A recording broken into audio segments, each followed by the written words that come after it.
L'outillage spécifique est constitué d'une boîte d'estrapade à ressort de barillet. Une estrapade est constituée d'un tambour. La manivelle numérotée est équipée d'un crochet. Le manche sur lequel vient se fixer le tambour. Voici les éléments nécessaires à cette opération: la platine, le mécanisme de remontage et le rouage préalablement monté. Le tambour de barillet. En alliage de laiton, il est appelé aussi ruche. Il reçoit le ressort de barillet. Sa denture travaille directement avec la roue de centre. Le ressort de barillet. 1. Autrefois en acier bleui, aujourd'hui laminé dans un alliage déterminé pour ses qualités élastiques, inoxydable et incassable. 9. Il est prélubrifié. Il est formé 2. De la lame proprement dite. 3. De la bride qui vient s'accrocher dans une saillie ou logement de bride du tambour de barillet. Du coquillon muni d'un œil qui s'accroche par un crochet à la bonde de l'arbre de barillet. L'arbre de barillet. 1. C'est une pièce tournée en acier. Sa fonction est d'entraîner le ressort grâce à la bonde pour assurer le remontage de la montre. 2.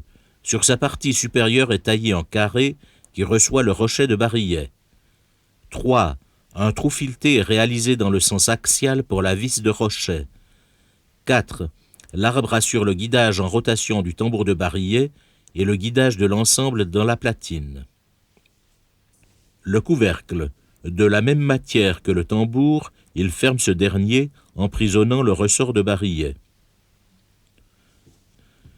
Le pont de barillet, en laiton nickelé ou doré, assure le guidage en rotation du barillet. Le rochet, en acier, est solidaire de l'arbre de barillet. Sa denture travaille avec la roue de couronne et avec le cliquet anti-recul. La roue de couronne et son noyau est le mobile de transmission entre le pignon de remontoir et le rochet. Séquence de montage. Pour un ressort neuf, les documentations techniques donnent les caractéristiques du ressort. Celui-ci est logé dans une bague d'un diamètre légèrement inférieur à celui du tambour. Cette bague est généralement colorée sur une de ses faces. Contrôlez que le ressort bagué entre dans le tambour de barillet. Contrôlez le sens d'enroulement du ressort par rapport à l'arbre de barillet, le côté coloré de la bague étant généralement au-dessus.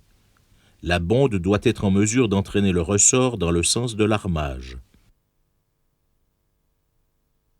Repoussez la bague sur l'extrémité du ressort. Introduire le ressort dans le tambour, la bague posant sur le tambour. Exercer une pression à l'aide d'une bûchette en plastique pour faire descendre le ressort dans son logement. Contrôlez que la totalité du ressort est à sa place. Montre en révision ou rhabillage.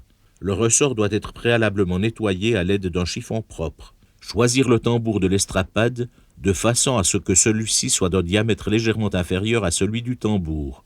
Le tambour est mis en place sur le manche cylindrique équipé d'un piston. La manivelle de l'estrapade est choisie en fonction du sens d'enroulement du ressort.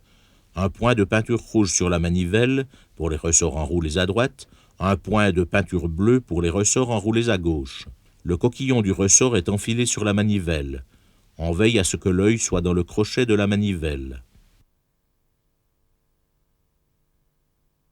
L'arbre de la manivelle est placé à fond dans le tambour de l'estrapade. La lame du ressort est placée dans l'encoche pratiquée dans le tambour d'estrapade. La manivelle est tournée le plus régulièrement possible pour faire entrer la totalité du ressort dans l'estrapade. Faire revenir la manivelle en sens inverse doucement afin de désarmer le ressort et de désolidariser le crochet de manivelle de l'œil du ressort. Tout en tournant la manivelle en sens inverse, on extrait doucement la manivelle du tambour. Le ressort est maintenant en place dans le tambour d'estrapade. Placez l'estrapade au-dessus du tambour de barillet, exercer une pression sur le piston du manche de l'estrapade, le ressort vient se loger dans le tambour de barillet. Contrôlez le sens d'enroulement du ressort. Avant de mettre en place l'arbre de barillet, il est préférable de lubrifier, à l'aide d'une huile épaisse, la zone de pivotement de l'arbre dans le tambour. Les ressorts neufs sont prélubrifiés. Le graissage du ressort est donc superflu. Lubrifier sur l'arbre avec une huile épaisse la zone de contact entre l'arbre et le couvercle. Poser le couvercle à son emplacement, le fermer en exerçant une pression de part et d'autre de l'axe du barillet. Contrôler la fermeture complète du barillet. Contrôler le jeu axial, contrôler le jeu radial. Placer le barillet complet dans son logement en le glissant sous la roue de centre, la denture du tambour dans le pignon de la roue de centre.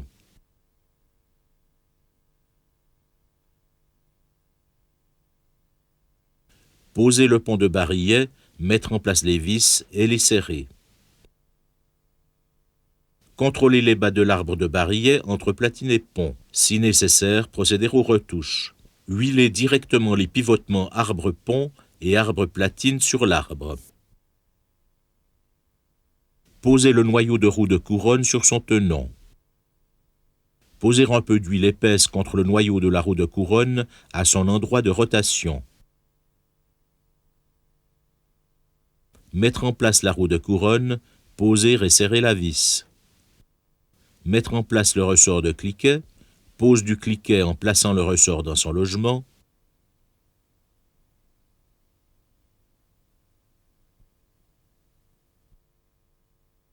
Pose du rochet sur le carré de l'arbre de barillet. Mettre en place la vis de rochet et la serrer.